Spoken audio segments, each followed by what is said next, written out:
এই পৃথিবীতে 40 হাত লম্বা মানুষ ছিল, আদ জাতি। কোরআনে আল্লাহ বলছে, আল্লাতী আলাম তারা কাইফা ফাআলা রাব্বুকা বিআদ ইরামা যাতিল ইমাদ আল্লাতী লাম ইউখলাক মিসলুহা ফিল বিলাদ। আল্লাহ বলেন, ওই জাতির মতো মানুষ আমি আর কখনো বানাই নাই। সর্বনিম্ন সবচেয়ে ছোট মানুষটা তাফসীরে আছে 40 হাত লম্বা হতো, সবচেয়ে কম বয়সী লোকটা, কম বয়সী মানুষটা। কমপক্ষে 300 বছরের আগে তারা কোনোদিন মৃত্যুর কল্পনাও করত না, মরবেও ভাবত না।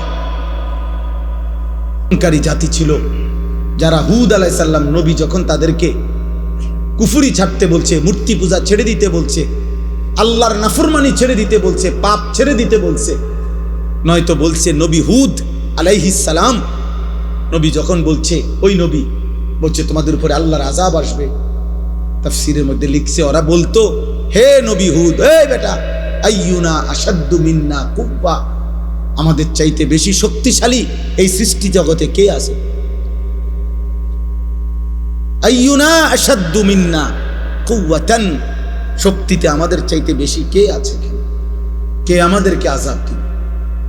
আল্লাহ বলেন, এই অহংকারী জাতিকে আমি একটা না, দোস্ত শুনো ছেলেরা, একটা ছেলে ভোট, দোস্ত আমি ভোটে দাঁড়াইছি না, সবার ভোট লাগবে না আমার, আমি প্রার্থী না, আমার কোনো মার্কা নাই,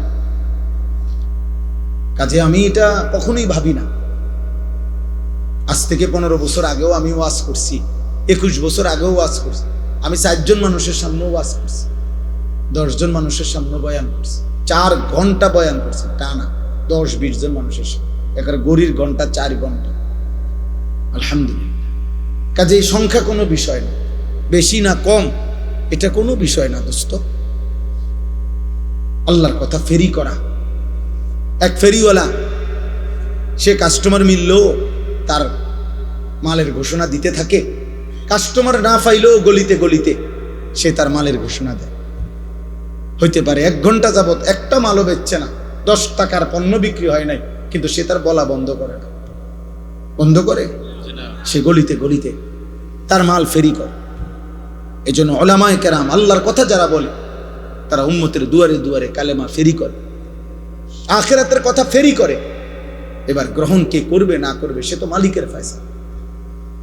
কে কে পরিবর্তন হবে এটা কার ফয়সালা? কে কে হেদায়েত মিলবে কার ফয়সালা? নবী সাল্লাল্লাহু আলাইহি সাল্লাম কাউকে এক কথা বলছে, কালেমা পড়ছে, কাউরে 21 বছর বলছে, 23 বছর বলছে, তবুও সে কালেমা পড়ে না। এমন বহু কাফের ছিল যারা 23 বছর পুরা নবীরে দেখছে কিন্তু কালেমা পড়ে না। আবার কাউরে এক কথা বলছে, চেহারার দিকে তাকাইছে। হযরত আব্দুল্লাহ ইবনে সালাম মদিনার ইহুদিদের সবচেয়ে বড় জ্ঞানী পাদ্রী ব্যক্তি ছিলেন, অত্যন্ত পণ্ডিত ছিলেন ইহুদিদের। তিনি নবীজি যখন মদিনায় আসছেন, উনি আসছিলেন নবীজির সাথে বিতর্ক করতে, বিভিন্ন আসমানি কিতাবের বিভিন্ন কঠিন কঠিন প্রশ্ন করার জন্য নবীজির সামনে আইসা বসছে। আইসা মাত্র রেডি হইয়া কিতাব টিতাব চাইয়া আইসে নবীজিরে বহস করে হারাইয়া দিবে। এই সময় আইসা উনি বলছেন, কিতাবে আছে আমরা পড়ছি।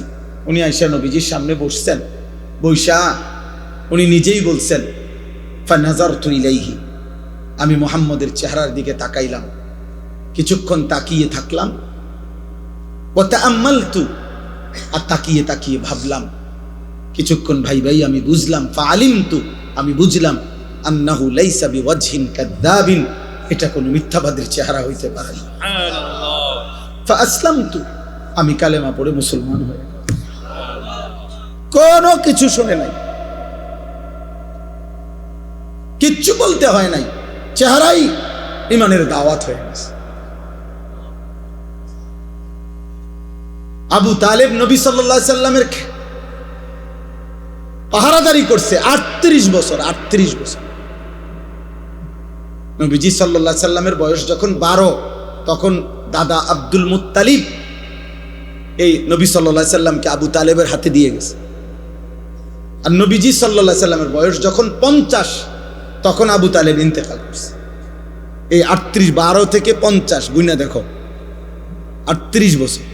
38 বছর রাতে দিনে সকালে দুপুরে নবীজি সাল্লাল্লাহু আলাইহি সাল্লামের আদব, আখলাক, চলা ফেরা, কথা বার্তা, রুচি, পছন্দ সব কিছু আবু তালেব জানতো যে ভাতিজা এই 38 বছরে এক সেকেন্ডের জন্যই ভাতিজা কোনোদিন মিথ্যা বলে নাই। একটা শব্দ ভাতিজার চরিত্রের মধ্যে একটা দাগ লাগাবে এমন ছিল না, এটা আবু তালেব জানতো। আবু তালেব বলতো, কিন্তু আল্লাহর ফয়সালা ছিল না, যার কারণে 38 বছরের সংস্পর্শের পরেও আবু তালেব বেঈমান হয়েই কবরে গেছে। বুঝছনি দোস্ত, চালাক মনে করো না, চালাক চুল কদ্দুর রাইখা মাতবুরি মনে করো না, না না না, এটা প্রতিবন্ধী মনে রাখো। যার নিজস্ব আত্মসম্মান নাই সে প্রতিবন্ধী। যে নিজের বংশ চেনে না, যে নিজের বাবার ইজ্জত চেনে না, যে তার ধর্মের সম্মান চেনে না, যে তার আল্লাহর পরিচয় জানে না, যে তার নবীর পরিচয় জানে না, যার নিজের আত্মমর্যাদা নাই, কখনো ইহুদিরটা, কখনো খ্রিস্টানেরটা, কখনো হিন্দুরটা, কখনো খেলোয়াড়ের, কখনো নায়কের, কখনো ফুটপাতের, কখনো মোবাইলের কোনো পাগল কিংবা ছাগলের চুল চেহারা যার পছন্দ, তুমি ডাক্তার দেখাও, তুমি প্রতিবন্ধী, মানসিক বিকৃতগ্রস্ত মানুষ। তুমি, আমার আত্ম অনুভূতি আছে, আমি বুঝ হওয়ার পর থেকে পাঞ্জাবি পড়ি, আমি বুঝ হওয়ার পর থেকে টুপি মাথায় দেই। আমার প্রথম যেদিন দাড়ি উঠতে শুরু করছে সেদিন থেকে আজকের 44 বছর পর্যন্ত আমি কোনোদিন দাড়ি কাটি নাই। আমার যেদিন বুঝ হয়েছে সেদিন থেকে আমি চুল চারদিকে সমানভাবে কাটি। আমি বুঝ হওয়ার পর থেকে লুঙ্গি পরি, আমি ছোট্টবেলার থেকেই মিসওয়াক করি। আমার জীবন আমি চেষ্টা করেছি বাবা মার তত্ত্বাবধানে, উস্তাদের তত্ত্বাবধানে আমি নামাজ পড়তে চেষ্টা করেছি। তাহলে তুমি হিসাব লাগাও দোস্ত, তোমার চুল এত রঙের হলো কেন, প্যান্ট এত রঙের কেন? তোমার কোনো ধর্ম নাই, তোমার কোনো বাপ নাই, তোমার কোনো আল্লাহ নাই, তোমার কোনো নবী নাই, তোমার কোনো সৃষ্টিকর্তা নাই। তুমি কেন হাইওয়ানের মতো, জন্তু জানোয়ারের মতো এক এক সময় এক এক রঙে সাজো কেন? তোমার সৃষ্টিকর্তা কে? তো তুমি তাকে ছেড়ে দিলা কেন? বলো না বাপ, বলো, এগুলো কোনো চুল হইল? কোন বেঈমানের মতো চুল রাখলা? কোন বেঈমানের মতো? এত বড় বেগায়রত হইলা কেন যুবক? তুমি মুসলমান না? মুসলমানের 14 বছরের ছেলে, মুসলমানের 15 বছরের ছেলে যুদ্ধ করেছে, মুসলমানের 17 বছরের যুবক যুদ্ধের সেনাপতি ছিল, মুসলমানের 22 বছরের যুবক গোটা আফ্রিকা বিজয় করছে। আর তুমি রাত নাই দিন নাই, নারী দেখো, ছবি দেখো, উলঙ্গ নাচ গান দৃশ্য দেখো। এই অপদার্থ সন্তান, তোকে আল্লাহ শুধু নারী দেখতে সৃষ্টি করছে? হাইওয়ান, আর জীবনের কোনো উদ্দেশ্য নাই বেটা। শুধু বেড়ি দেখো নেই জীবন, শুধু উলঙ্গ ছবি দেখাই জীবন। এর জন্যই ভাত খাও, এর জন্যই ঘুম যাচ্ছ। এই আকাশ, এই জমিন, এই সূর্য, এই চন্দ্র, এই আলো বাতাস, এত বড় পৃথিবী দিয়ে আল্লাহ তোমাকে লালন পালন করছে এই বেড়ি দেখতে, শুধু উলঙ্গ ছবি দেখতা, আর জিনা ব্যভিচার, আর নিজের হাত নিজের লজ্জাস্থানে নাপাক নষ্ট করতা, আর বন্ধুদের অসৎ আড্ডা দিতা। এই জন্যই বানাইছে না? আহা বাপ, কি করলা, কি করলা আব্বা? এ কেমন জীবন বানাইলা তোমরা? তোমাদের অগণিত বেনামাজি ছেলের চেহারা দেখে বোঝা যাচ্ছে কতদিন হয় নামাজ পড়ো না, তুমি জানো না। 365 দিনে খোদার 1 বছরে কোনো দিন ফজরের নামাজ পড়লা না। মুসলমান এত নিকৃষ্ট হয়? নবী সাল্লাল্লাহু আলাইহি সাল্লাম বলছে, যে ফজরের নামাজ পড়ে না সে মুনাফিক। খোদার কসম, নবী বলছে মুনাফিক, ও মুনাফিক, ও মুনাফিক। নবীজি বলছে লোকটা মুমিন না বেঈমান, কাফের, পার্থক্য করার চিহ্ন হইল নামাজ। আগা কাটা না, আগা কাটা দিয়া মুসলমানেরা মুসলমান নির্বাচিত হয় না। কথা বোঝেন নাই আমি? যদি বলে না আগা কাটছে এই কারণে আবার মুসলমান হচ্ছে, তো তাহলে 6 বছরের বাচ্চা অমুসলমান, 4 বছরের বাচ্চা যাতে ওনা আগা কাটে নাই তে অমুসলমান, তো তাইলে হেইতে মুসলমান হইব কেমনে? তাহলে কথা বোঝেন নাই? আমরা দিয়ে কয় যে আগা কাটলে কয় মুসলমানই করাইছে, মুসলমানই আবার করায় কেমনে? মুসলমান বুঝি এটা করাই না জিনিস, মুসলমান তো হয় না, পরিচয় না। তো তাহলে ও যদি এখন 7 বছর বয়সে 8 বছর বয়সে তারা যদি খতনা করায়, এখন যদি সে মুসলমান হয় তো আগে কি আছিল? অমুসলমান। কথা বলেন না, আগে মুসলমান থাকলে তো কি মুসলমান হয়েছে আবার? বলেন, আপনি যুক্তিতে বলেন, ইনসাফে বলেন, আগে কিতা ছিল? তাহলে জন্মের পরে বাচ্চা মুসলমান না? ছোট্ট কোলের বাচ্চা মুসলমান না? তাহলে তারা আজান দিল কেন? তার কানে একামত দিল কেন? তারে হুজুর আইনা দোয়া করাইলো কেন? তার জন্য মুসলিম নাম রাখলো কেন? তার আকিকা করাইলো কেন? মুসলমান দেখেই তো করাইছে। এজন্য দোস্ত, আল্লাহ নবী সাল্লাল্লাহু আলাইহি সাল্লাম বলেছেন, বাইনার রাজুল ওয়া বাইনাশ শিরকি ওয়াল কুফর তারকুস সালাহ। কোন ব্যক্তি মুমিন না মুশরিক, এটা পার্থক্য করার চিহ্ন হলো নামাজ পড়া বা না পড়া, এর ভিত্তিতে। চলো ভাইয়া, ভাতে তো খাও, আর কি থা, দুনিয়াই তো ভোগ করো না। তোমার রাত যখন ভোর হয়, আমার রাতও তখনই ভোর হয়। তোমার জন্য যখন সূর্য ডুবে, আমার সূর্য তখনই ডুবে। হ্যাঁ নাফরমান, মনে রেখো, তুমি আগায়া নাই। 5 ওয়াক্ত নামাজ পড়নেওয়ালার ভোর যখন হয়, তুমি নাফরমানের ভোরও তখনই হয়। পৃথিবী সমান তালেই আগায়, রাত্র সমান তালেই শেষ হয়। সব রাতই ভোর হয়, বাসর রাতও ভোর হয়, ফাঁসির রাতও ভোর হয়। কিন্তু আখিরাত একসাথে চলবে না, দুনিয়া একসাথে চলতেছে। দুনিয়া সুখে দুঃখে একসাথেই চলে, নাফরমান আর ইমানদার একসাথেই চলে, আখিরাতে একসাথে চলবে না।